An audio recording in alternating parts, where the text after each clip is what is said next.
Story 1: House that answers back. Every time she slammed her bedroom door, the house slammed one back. Not right away, no. That would have made sense, like an echo or a trick of sound. No, this was slower, meaner. She'd stomp up the stairs, fling her door shut, and 5, maybe 10 seconds later, somewhere down the hallway, another door banged, closed, hard. Her name was Jenna Kelsey. 16, new town, new school, new everything. Her parents, big on fresh starts, had bought the place cheap, too cheap. Dad said it was because the plumbing was bad and the wiring needed an overhaul. Mom joked that maybe someone had been murdered here. Nobody laughed. The house was old, the kind with peeling wallpaper and stairs that moaned like sick animals when you climbed them. Jenna hated it from the first look. It smelled of damp wood and something sweeter underneath, like fruit left too long in the sun. That first week, the slamming started. Quit it, Jenna. Her mom shouted one night from the kitchen after Jenna stormed to her room. Wasn't me, Jenna muttered, headphones already jammed in. But it was. It always was. Only sometimes the house did it before she did. By the third week, it wasn't just doors. She'd be brushing her teeth in the upstairs bathroom, staring at the warped mirror, and she'd hear her own voice whispering. Not from her throat, from the walls. I hate it here. She froze, toothpaste foaming in her mouth. She had said those exact words hours before, lying in bed. Now the wallpaper was saying them back. She spat into the sink, heart slamming, and pressed her ear to the wall. She could hear breathing. She told her parents.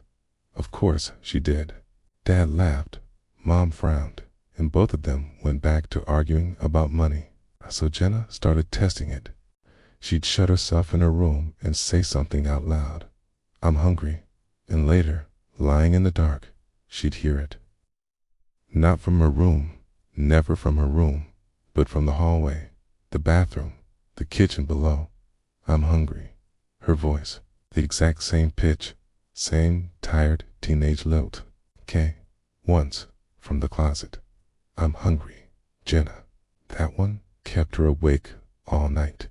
By October, the house wasn't just answering, it was asking. She was in bed one night when she heard her name. Jenna, soft, drawn out, like a parent calling from another room. She sat up, throat tight. What? She whispered. Come downstairs. She did what any 16-year-old would do.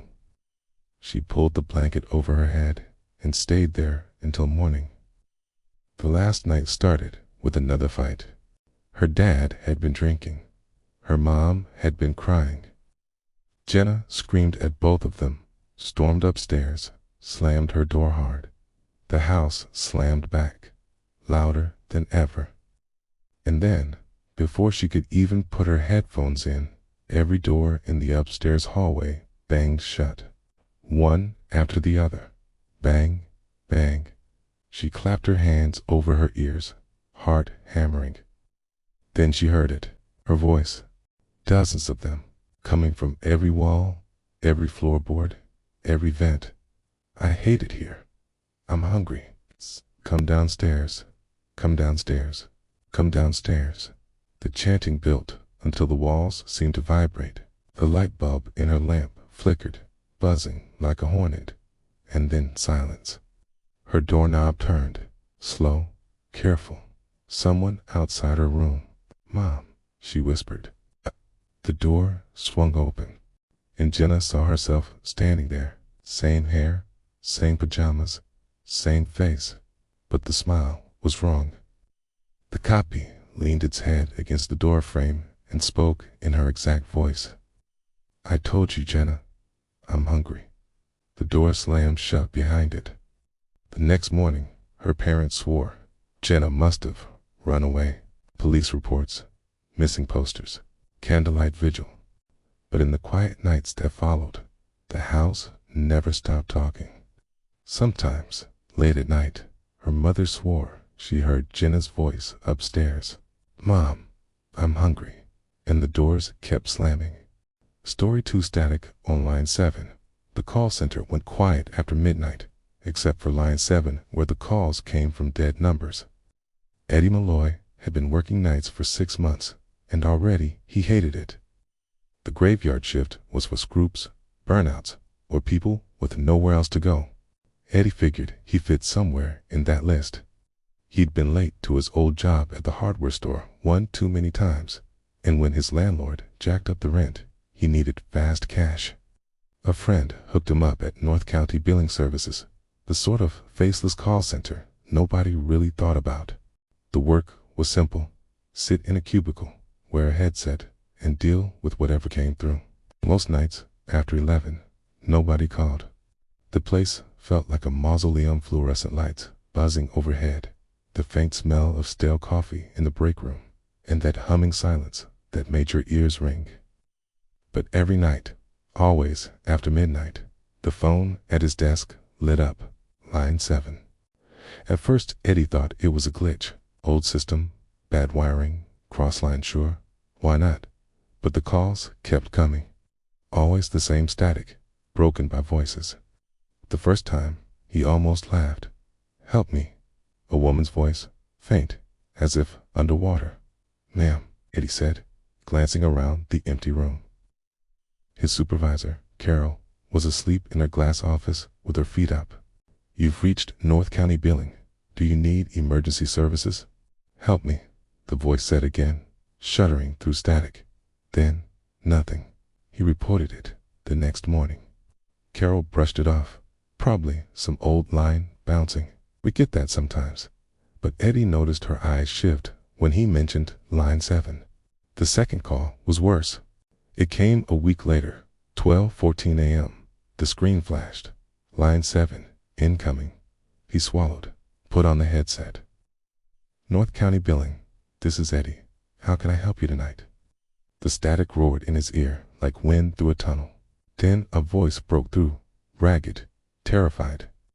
"They're burning us." Eddie sat up straighter. "Excuse me?" Screams flooded the line. Dozens of them.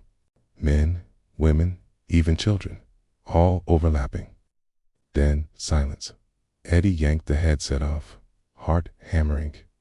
He nearly went to Carol, but she was in her office again, head down on the desk. Instead, he stared at the phone until the call dropped. The next day, he dug around on his lunch break. North County Billing's office used to be something else, the old town jail, abandoned in the 70s.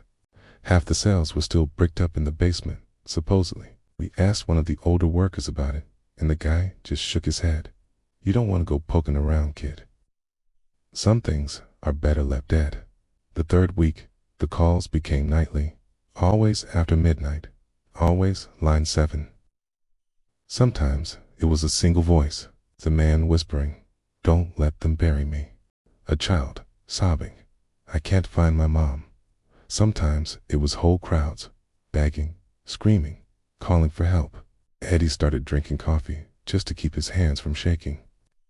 He tried not to answer, but if he let it ring too long, the phone would light up across the room, other desks, other phones, till finally he picked up, and the voices always knew his name. "Eddie, please, help us." He didn't tell Carol again, didn't tell anyone. The weight of it pressed on him. He went home and couldn't sleep. He dreamed of dark tunnels, of being locked behind bars, of smoke and fire pressing in from every side. One night, near the end of October, the call came right on time. Line 7 blinked. Eddie answered. "Hello?" Silence. "Psst, Dan." Clear as day. "Get out." The voice was low, urgent. "What?" "Get out, Eddie. They're coming." The static built until it rattled in his skull. His monitor flickered. The lights overhead buzzed louder, then cut out, plunging the call center into darkness. Every phone in the room lit up, lines 1 through 12, all ringing at once. Eddie stumbled back from his desk. The ringing drilled into his skull. Carol's office door creaked open. He turned, expecting her. But it wasn't Carol. It was a man in scorched clothes, skin blackened, eyes glowing faint white in the dark. His mouth opened, and Eddie realized the ringing wasn't coming from the phones anymore. It was coming from him.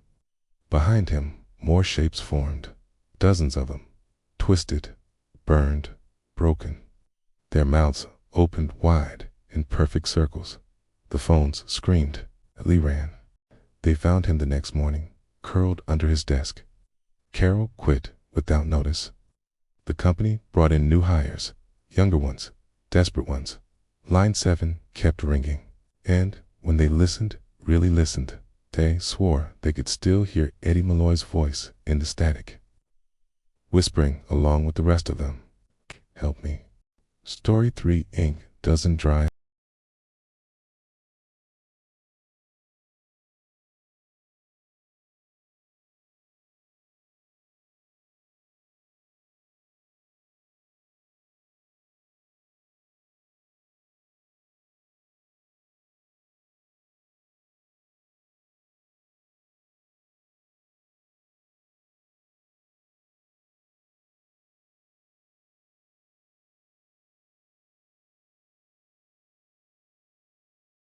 His first book had sold 50 copies, most of them to relatives. The second never found a publisher. The third, well, he hadn't finished it. He lived in a one-bedroom apartment above a laundromat, ate ramen, and worked part-time at a bookstore to make rent. He found the typewriter at a Saturday yard sale. An old Underwood, heavy as a brick, keys yellowed with age. The woman selling it was in her 80s, thin as a scarecrow, wearing a faded church hat. She wanted $20. He gave her 10. She smiled with too many teeth. It's hungry, you know. He laughed, awkward, thinking she was just senile. Aren't we all? That night, he set the machine on his desk. It smelled faintly of iron. He rolled in a sheet of paper, tapped the first key, and listened to the sharp clack. Something about it felt good, real. He began to write. Just a test paragraph. Man walking home at night. A shadow following. The man turning down an alley. The knife. The blood. Daniel stopped after a page, flexing his fingers.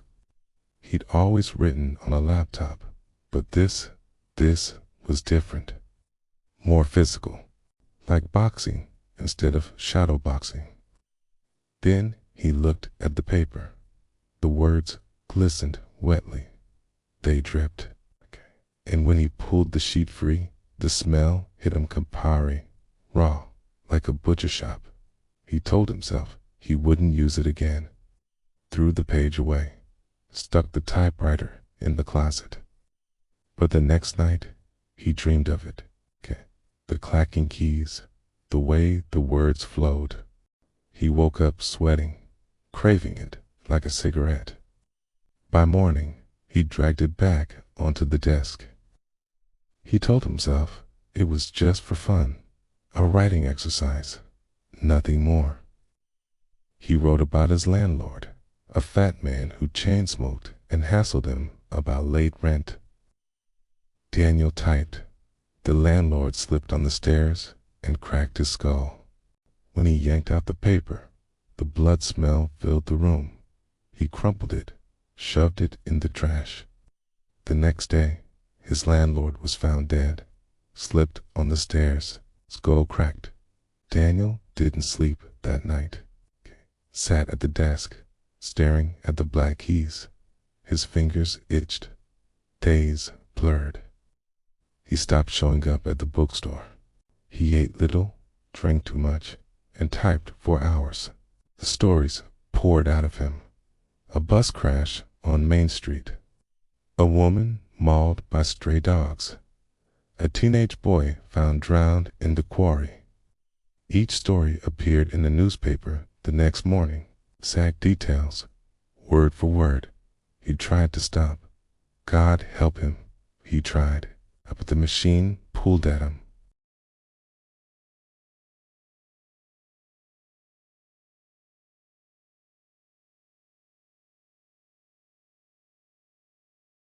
He typed, Daniel sells his novel, becomes a bestseller.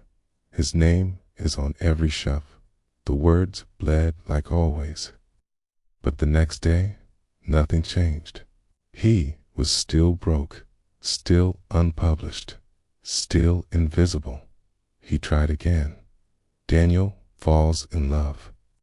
She's beautiful, kind. She saves him. Nothing. That's when he realized the typewriter didn't care about happy endings. It only wanted death.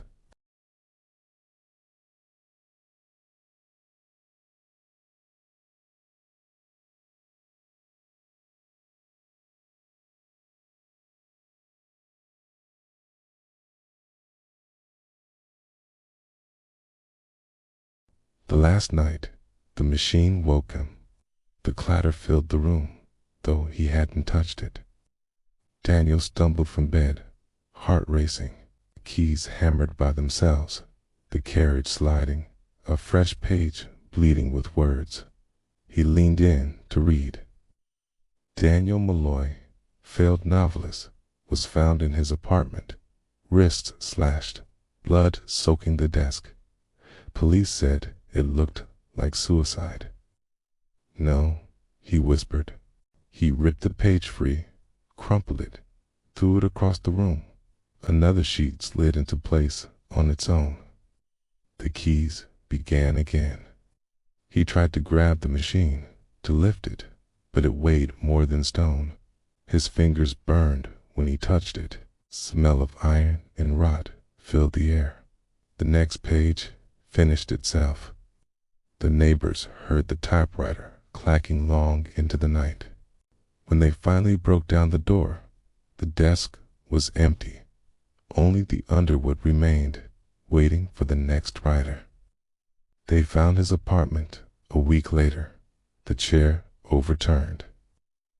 The desk stained dark. Daniel Malloy was never found.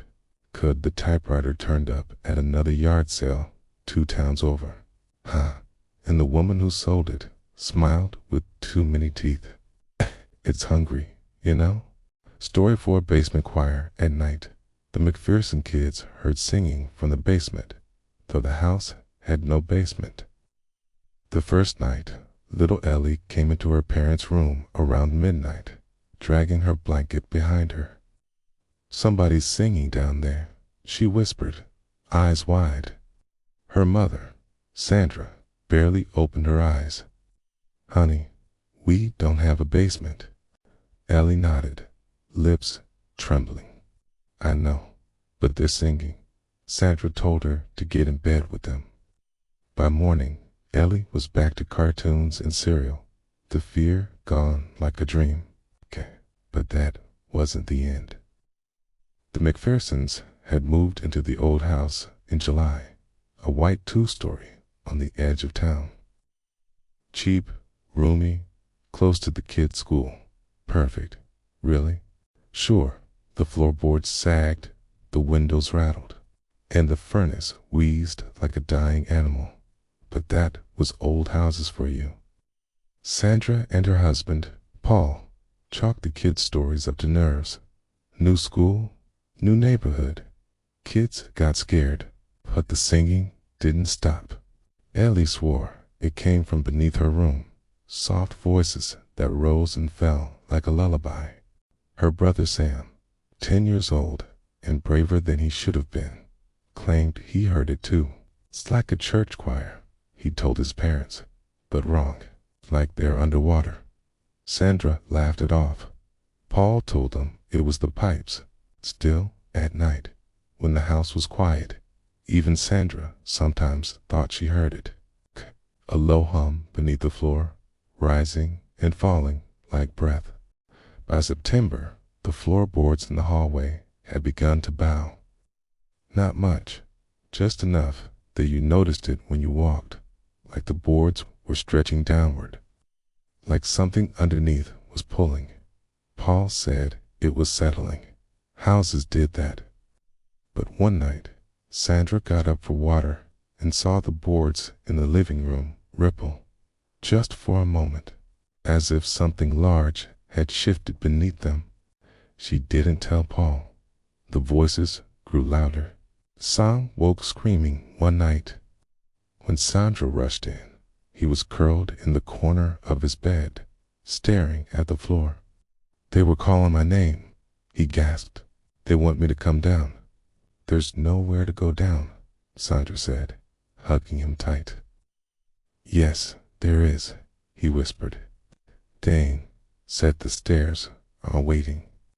2 weeks later, Paul was at work late when Sandra heard Ellie singing in her room. She opened the door, smiling. "Sweetheart, what song is that?" Ellie's lips were still. The voice was coming from the floor. Sandra's stomach turned to ice. She yanked Ellie from the bed, pressing her against her chest. The song rose louder, joined by others, a dozen voices, maybe more. And under the singing words, "Ellie, Sam, come down, come down," Sandra ran. The next morning, Paul finally admitted he'd heard it too.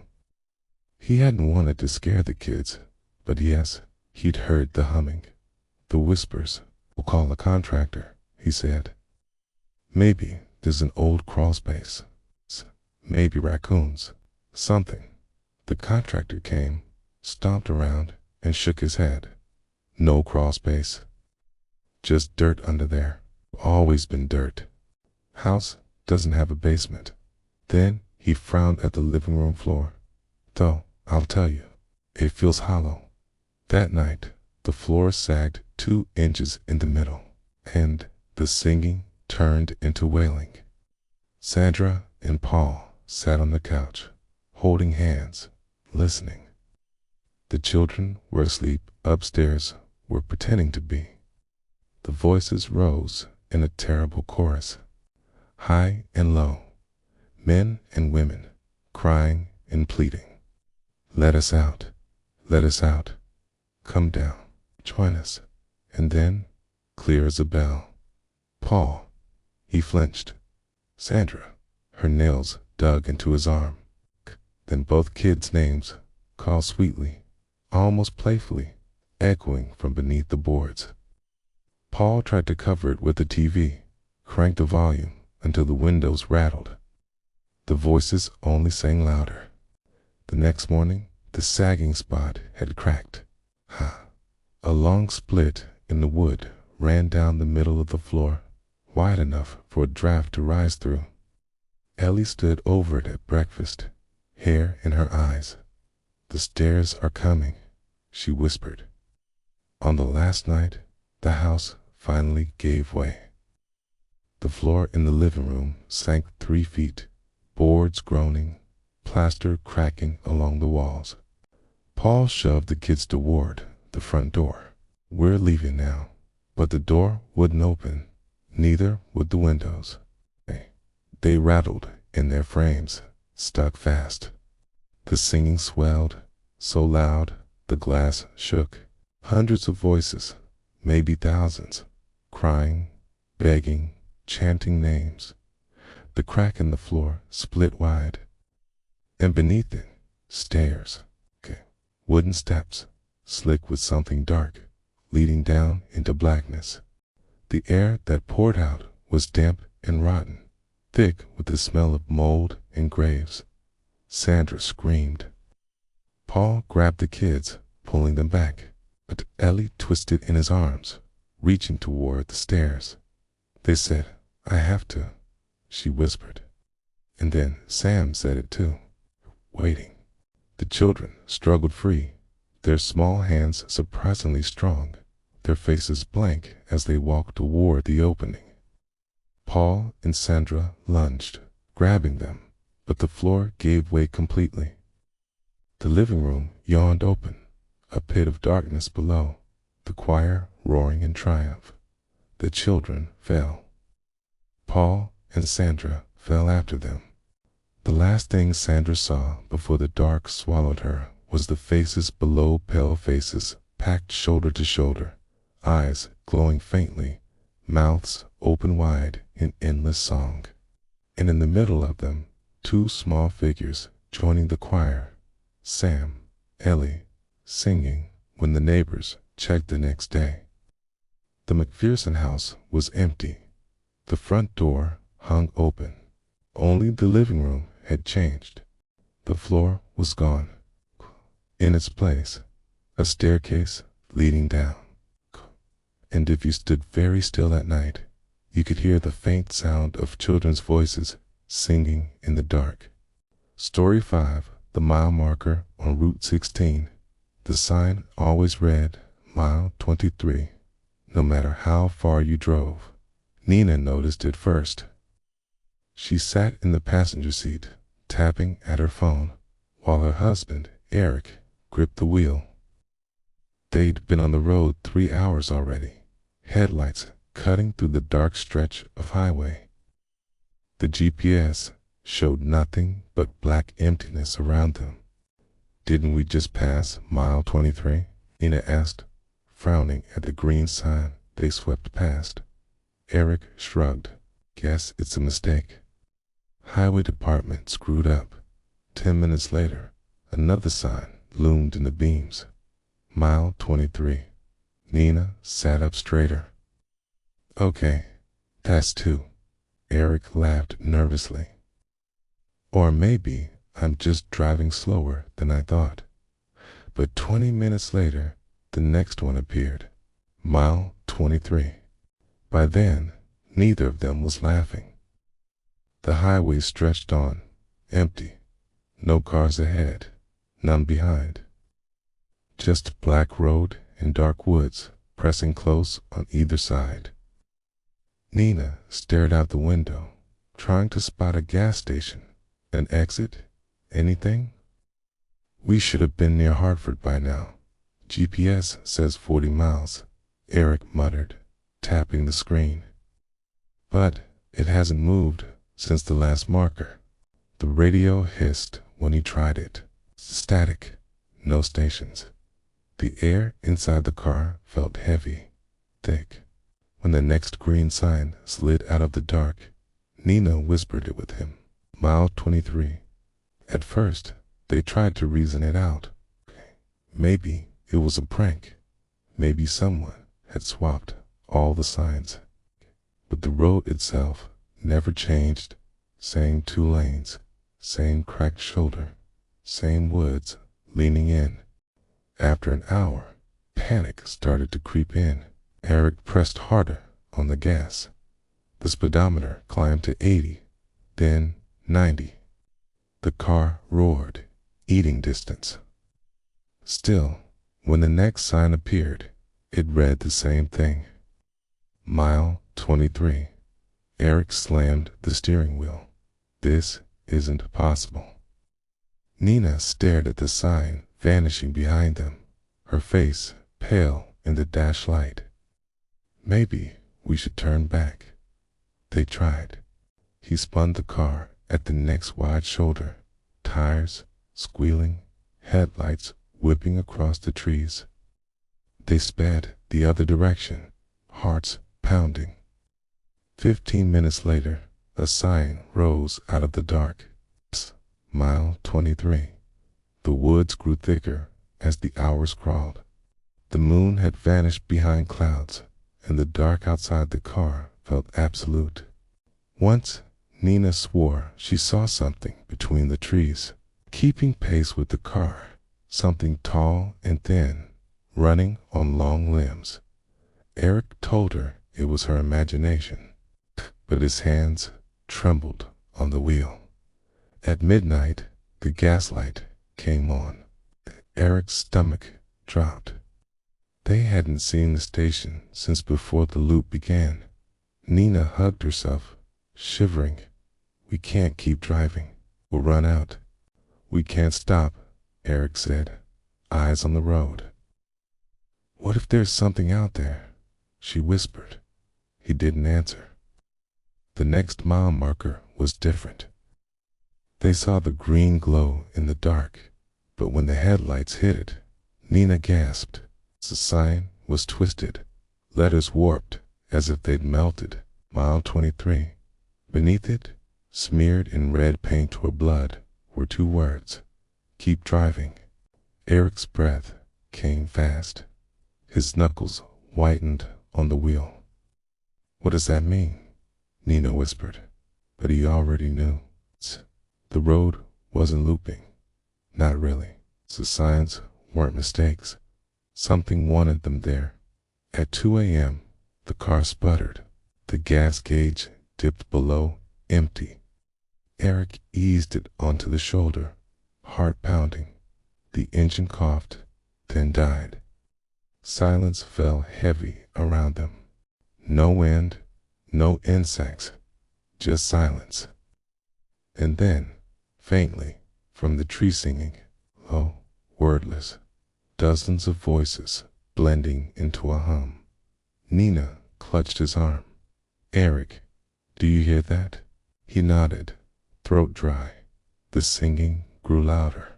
Shapes moved between the trees, pale faces glimmering in the dark. Dozens of them, maybe hundreds, all watching, all waiting. The headlights flickered, then went out, plunging them into black. In the silence, the voices rose into words. Mile 23, mile 23. Join us, join us. Something slammed into the car from the side. The frame groaned. Another hit from the other side. Nina screamed. Eric fumbled for the keys, twisting them, but the engine only coughed uselessly. The singing surrounded them, swelling into a terrible, joyful chorus. The last thing Eric saw before the windshield spattered with cracks was a pale hand slapping against the glass, thin fingers, too many of them, and a mouth pressed to the window, whispering the words he already knew. Mile 23. By dawn, the highway was empty again. Drivers passing later saw only an abandoned car on the shoulder, doors open, no one inside, and a new sign planted in the dirt nearby. Mile 23. Beneath it, in smeared red letters, two more joined. Cold spot. Every time Sarah sat in her father's recliner, her breath smote like she was outside in January. At first, she thought it was a draft. The old house always had drafts. The windows rattled in the wind, the floors groaned, and the furnace wheezed like it was ready to die. But this cold spot was different, localized. The chair, her father's recliner, seemed to pull the chill from the air and hold it there. She wrapped her arms around herself and blew out another cloud of smoke from her mouth. Dad, why is it so cold here? She asked, glancing toward the empty kitchen. Her father, Tom, didn't look up from his newspaper. It's an old chair. Maybe the stuffing is old, the springs letting air through. Sarah nodded, unconvinced. It had started a week ago. She'd come home from school, dropped her backpack in the hallway, and collapsed into the recliner, exhausted, decay. Her breath puffed in little clouds that hung in the air. Weird, yes, but not scary, until she noticed the reflection. The TV was off, blank, black, and in it the faint shimmer of movement. She leaned forward. A woman was sitting behind her, pale, thin, with long hair that clung to her shoulders.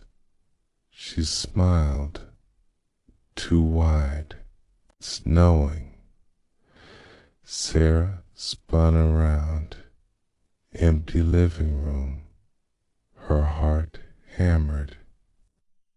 She shook it off. It's just a trick of the light, she told herself. The next day, she tried again. She sat in the recliner, curled up with her notebook, doing homework, breath puffing, and again she saw it in the blank TV screen. The woman, sitting closer this time, smiling that same wide, wrong smile. Sarah yelped and scrambled out of the chair. Her father heard. "Everything okay?" she said quickly, forcing a smile. "It's cold, I guess." Tom raised an eyebrow, went back to his paper. Sarah couldn't stop thinking about it. Something wanted her to sit in that chair. That night, she stayed in her room, trying to ignore the recliner, but curiosity gnawed.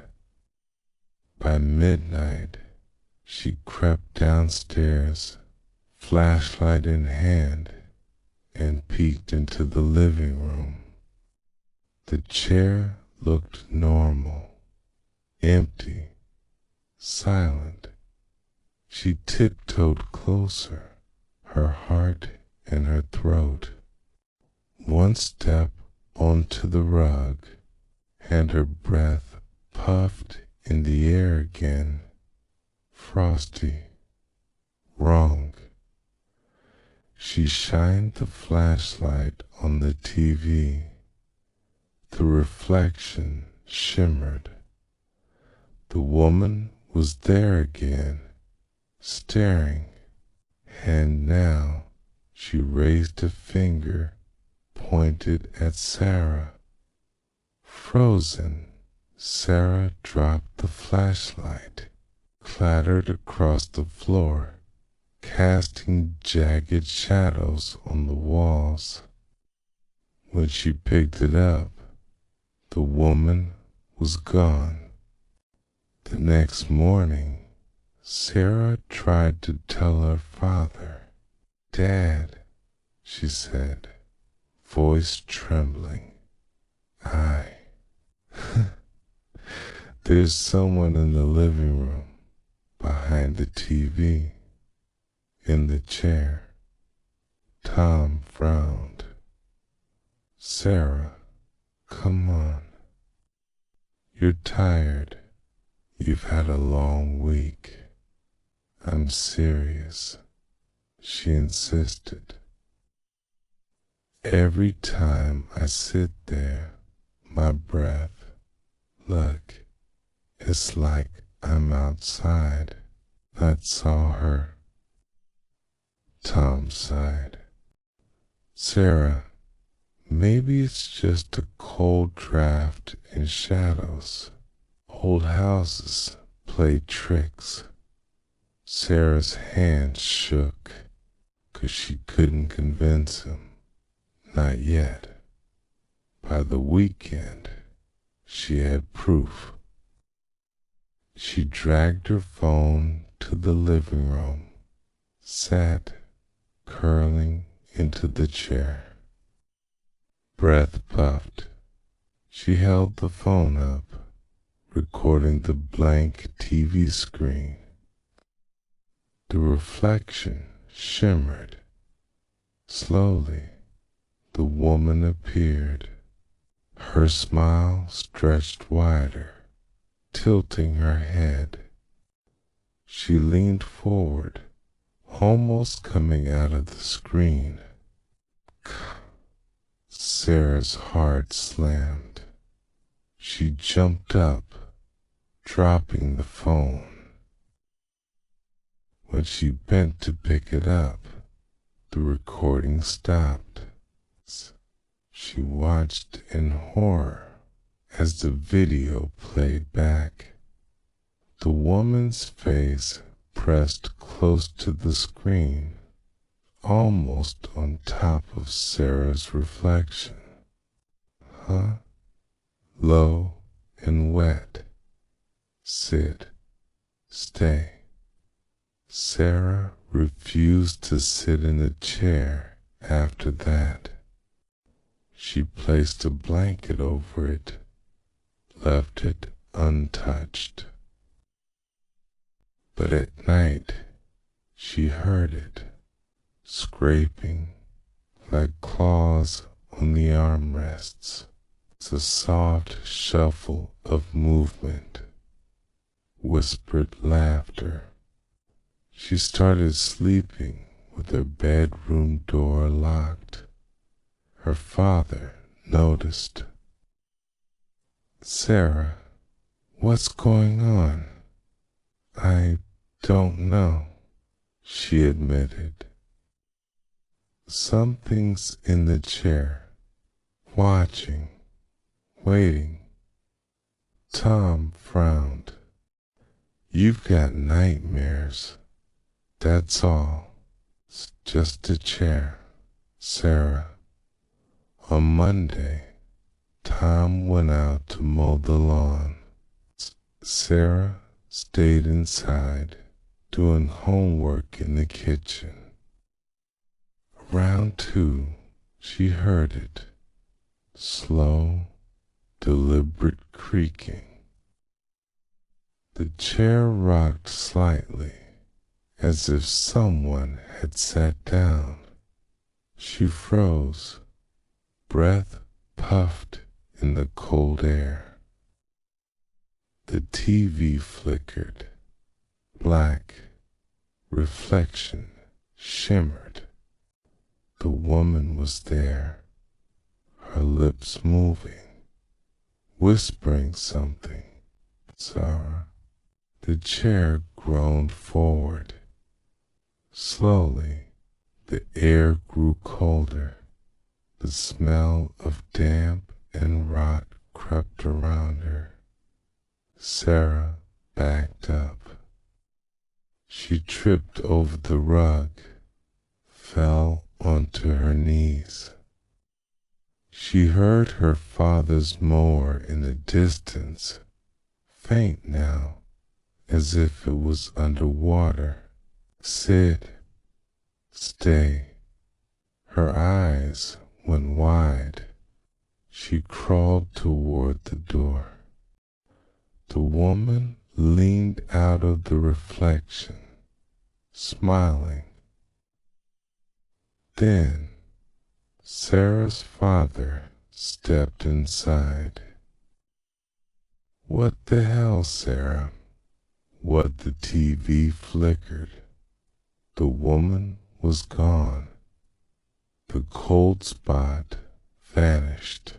The chair sat quietly. Tom looked at her, worried. "You've been imagining things, Sarah. That's all." Sarah didn't respond. She stared at the recliner, and in the reflection of the blank TV, for a heartbeat, she thought she saw the wide smile again, waiting.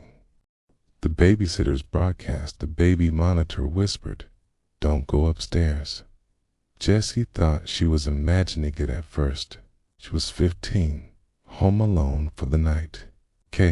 Babysitting the Johnsons, twins, Ma and Max.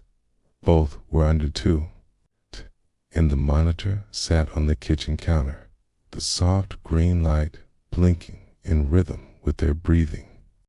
She hummed along to a song on the radio, folding laundry, when the voice came again. "Don't go upstairs." She froze as laundry slipped through her fingers. The voice was low, urgent, and it came from the monitor. Emma and Max were in the living room, just down the hall. "Hello," Jessie called, laughing nervously. "Is that you, Max?" No response, only static, and then the whisper again. "Don't go upstairs."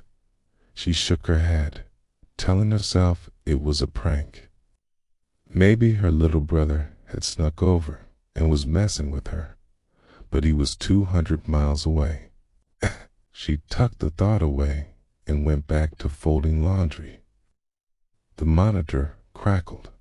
She froze. "Jessie, don't go upstairs." Her stomach sank. The monitor hadn't carried her name before. Her fingers trembled as she set down the clothes. "Okay," she whispered to herself. "Weird audio glitch. That's all it is." She didn't realize her heart was racing until she heard it again, louder this time. "Jessie, don't go upstairs. Don't go upstairs." The twins had been unusually quiet. Too quiet. Jessie tiptoed toward the living room. Emma and Max slept soundly in their cribs, blankets pulled tight. She exhaled slowly. Maybe it was just her imagination. Maybe she'd stayed up too late. The monitor crackled. Again. "She's coming. Don't go upstairs." Jessie froze. The hair on the back of her neck stood straight. The voice wasn't soft this time. It was insistent, almost desperate. Her gaze darted to the staircase. Shadows pooled under the railing, stretching across the walls. The TV in the living room reflected the dim glow of the nightlight, but nothing moved. Nothing except her own shadow, and it seemed wrong. She tried to call her mother, but the phone line was dead. Jessie swallowed hard and sat back in the kitchen chair. Maybe it really was nothing. Maybe she'd imagined the voice entirely. Then she heard the monitor again, closer this time, as if it were inside the room with her. "Don't go upstairs. Don't look." She jumped up, startled, and accidentally knocked the monitor off the counter. It slid across the floor, still blinking. She reached down, picked it up, and froze.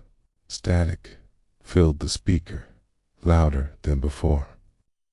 Then, faintly, a new voice whispered, soft and chilling. "I see you." Jessie stumbled toward the stairs, heart hammering. She wasn't sure why. Something in her chest told her not to go up, but the voice seemed to be pulling her anyway. The stairs creaked under her weight. The top, the hallway stretched out, dark and silent. A soft lullaby echoed from the monitor. She recognized it immediately. Was the song her mother used to sing when Jessie was a baby. The lullaby was warped, slower, like the voice had been twisted. Jessie's stomach dropped. She turned back toward the monitor, and in the screen she thought she saw a figure. A woman, pale and thin, standing behind her parents' bedroom door. Hair clung to her face, eyes dark, too wide, and a mouth opening in perfect imitation of a smile. "Jessie." Jessie spun around. The hallway was empty. The twins were still asleep. Jessie wanted to run. She wanted to call the police. The door at the end of the hallway, the parents' bedroom, creaked slowly open. The monitor squealed. Static rose, and then the woman's voice came through clearly. "Come here." Jessie froze, frozen in place by fear so heavy she could barely breathe. Something shifted behind the bedroom door. A shadow moved toward the hallway, long, thin, silent. "Jessie, come." She dropped to the floor and scrambled backward. The monitor skidded beside her. Screen light blinked once, twice. Then it went dark. Jessie heard the floorboards behind her groan. The twins stirred in their cribs. She didn't look back. Her hand hit the wall, seeking the stairs. The door slammed shut on its own upstairs. She jumped, gasping. Then another slam, and another. One by one, doors rattled in a rhythm that felt deliberate, like a countdown. 3, 2, 1, whispered the monitor, now back on, static filling the room. Her legs gave out. She crouched low, shaking, gripping the railing. Then silence. The monitor went dead. The twins slept quietly. The house seemed normal.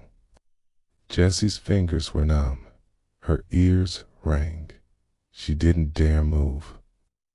When her parents came home hours later, Jessie clutched the twins and refused to speak. The house was quiet, too quiet.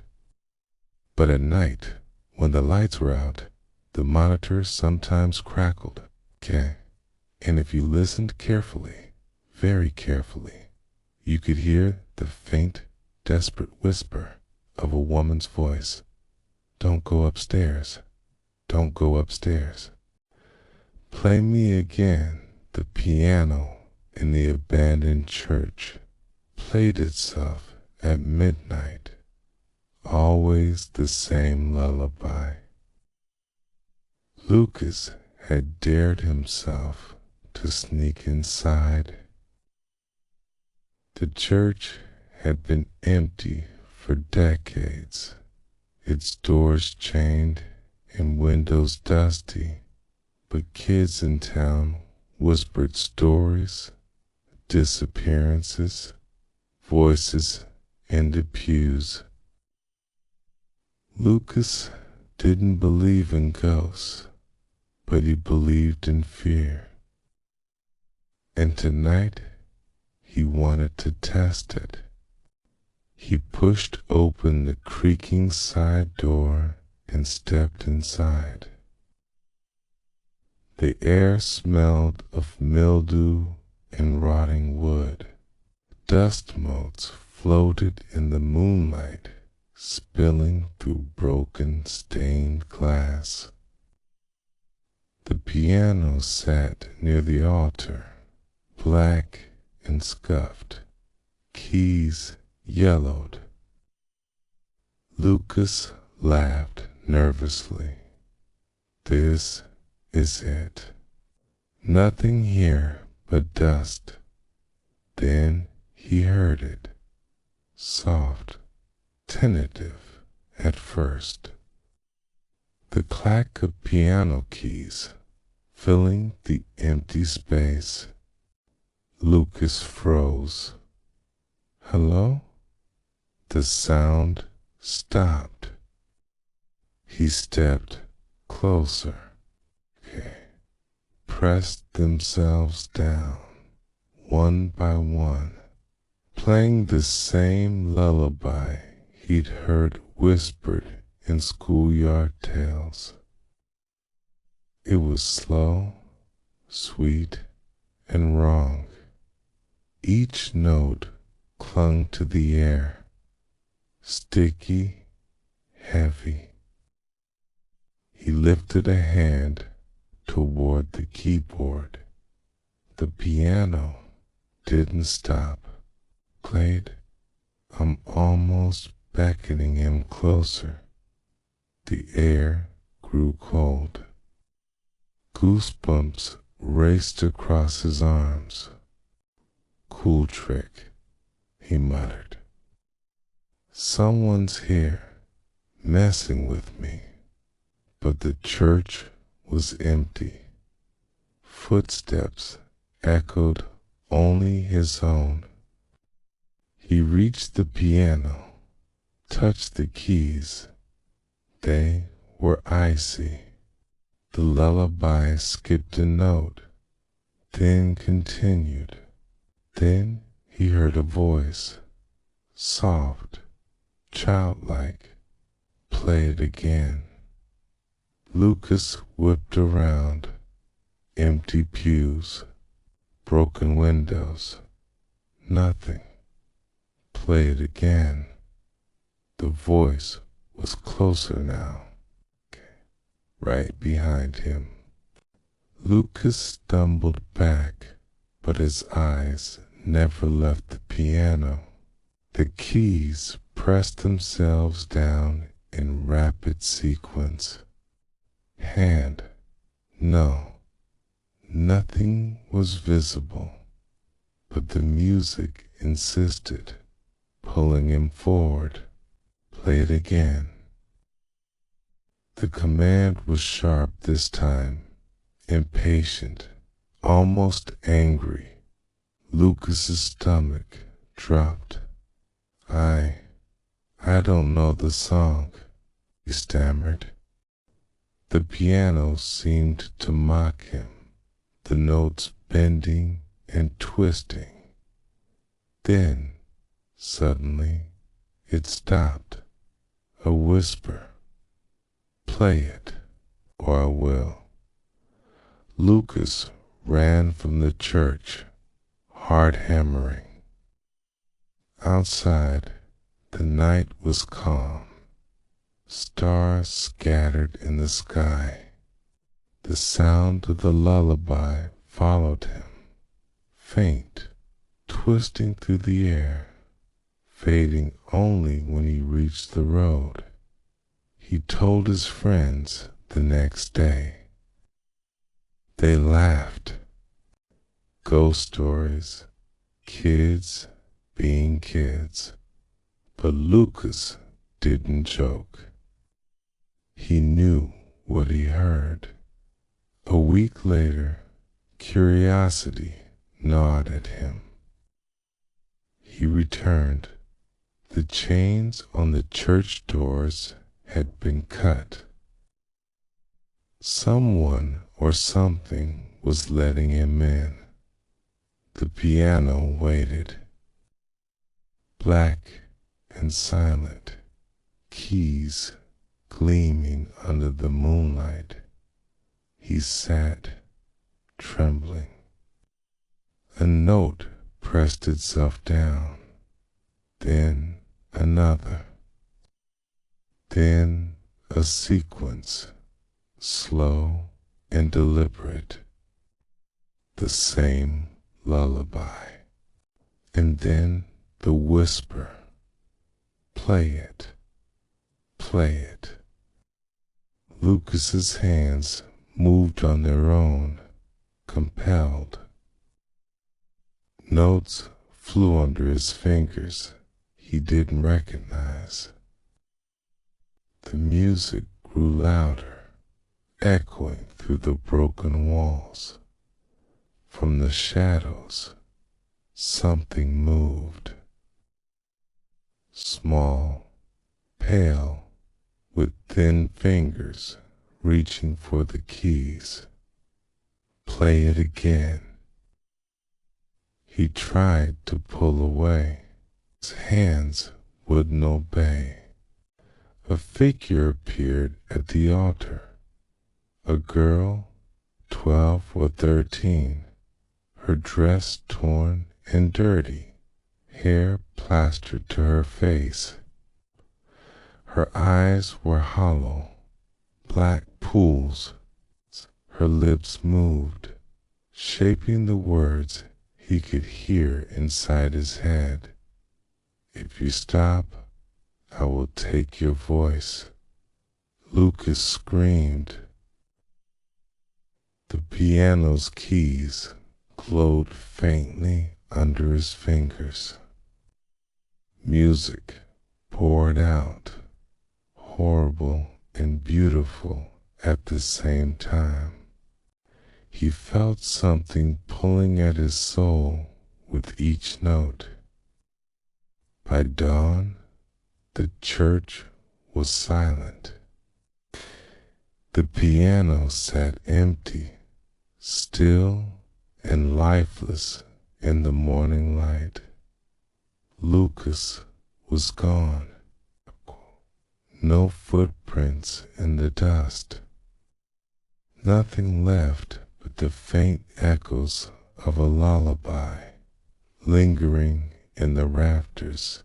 Dear kids who dared enter the church at night swore they could hear the piano softly playing the same tune.